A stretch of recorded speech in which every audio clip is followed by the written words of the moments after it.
some people take a compliment in a loud way because they want everyone to know how good they are at that one tiny little thing that they did that day because that was their whole, how can I call it, net worth.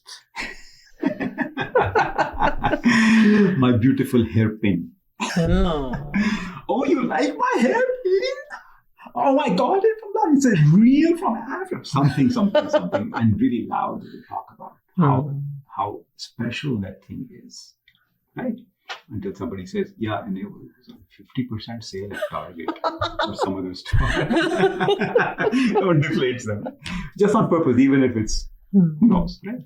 So someone who exaggerates a compliment also turns you off. You're like, oh my God, they're so needy. And this is it. This is their net worth. They have nothing else to bring to the table. So they want to make sure everybody knows this is my net worth. This is what I bring to the party. Something. I'm just thinking of something. I'm not. Please, if you have a nice hairpin, please wear it. Okay. Take a compliment in a loud way. Okay. And then they don't compliment back. That's another quality to notice.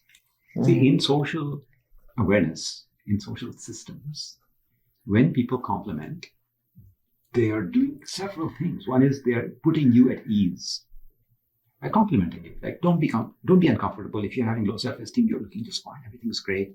You pump up your self-esteem so you have interesting things to say after that because you feel better, you feel stronger. Right? And also, so that's one of the ideas why someone compliments you. Another idea is they actually genuinely like something about you, right? But they like something about you, not you. So don't take that conversation in such a way that because you like something about me, you like me. Don't make that assumption because that makes you assumptive. An assumptive personality is to be stayed away from because someone who assumes is dangerous. Because in a life and death situation, in a war situation, in an attack situation, you will make assumptions without confirming whether they're true or not, and you'll cause major damage.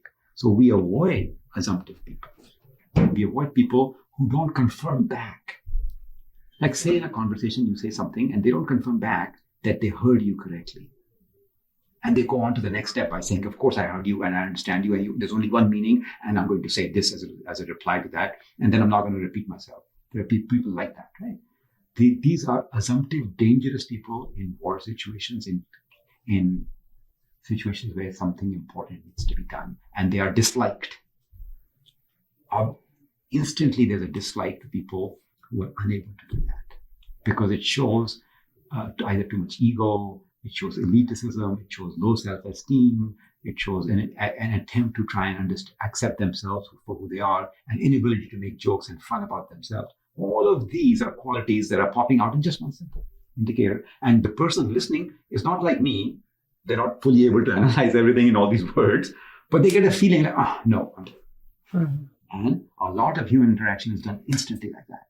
Because all of what we're explaining, the science and the breakup, is actually happening in the brain. You may or may not be able to read. But the net result is this. Assumptive person, you back off. A person who has difficulty repeating themselves, back off. A person who doesn't ask you what they meant, back off. Because now the conversation is always going to be difficult. Right? It's going to be a one-way call. They're going to tell you what they have to say, and they don't listen. It's what you already know from past experience. And you go, only when I really need to, I'll have them as a friend, not if I don't need to. So they do that. So a lot of cost comes with this thing. Okay? So before you go further, when we talk about the compliments, right? A person who does not know how to take compliments, what do you say for that? Okay, these people are the ones who they are very loud when they get a compliment. For example, or they take it in an off direction. Correct. But what if a person is genuinely good and somebody's giving them the compliment and they don't know how to take it, they just keep quiet or they become shy? Yeah. Is there something totally different here we're talking about? So you're talking about something which is called a learned science, meaning that in our society today, we teach people to take compliments when they're given to you because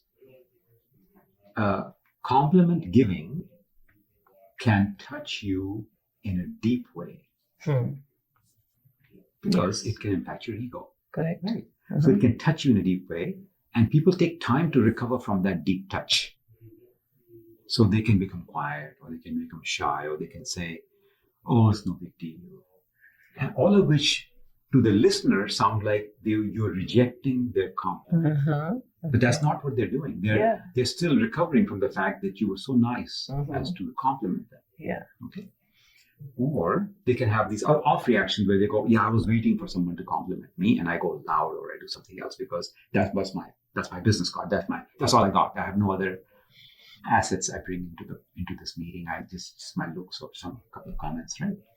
So we teach people that you should take compliments in a graceful way, and we teach you a few things, and then everybody says the same thing, then it becomes boring. But at least it's better than going in the other three directions, right? So we'll say, well, thank you. I'm so glad you like it, right? Or I did it just for you, right? Or my husband got it for me, you know? So we have some standard responses to a compliment, giving and taking, and they are definitely better than the natural delayed reaction or the loud prepared reaction. Okay. But in a genuine situation, you should be trained on how to take a compliment and then add some reality to it. Okay. So that the conversation that you then, or your reply then, adds to the conversation of that vicinity to a higher elevation. Don't be a sponge, take the energy out of the situation by delaying. Don't become what can I call it, a black hole by going loud, changing the entire direction. So now the entire conversation is screwed because you kind of took it in a bad direction. Don't do that. Don't do this. And neutral is better. At least if the conversation has energy, it can continue going forward. If it doesn't, you didn't help it. You didn't hurt it. That's what the teaching teaches you, right? No, why are you going to do that? If you're a beautiful person, like we're going to show you, you're going to take that conversation in a beautiful direction. Just the way you accept the compliment. It's possible.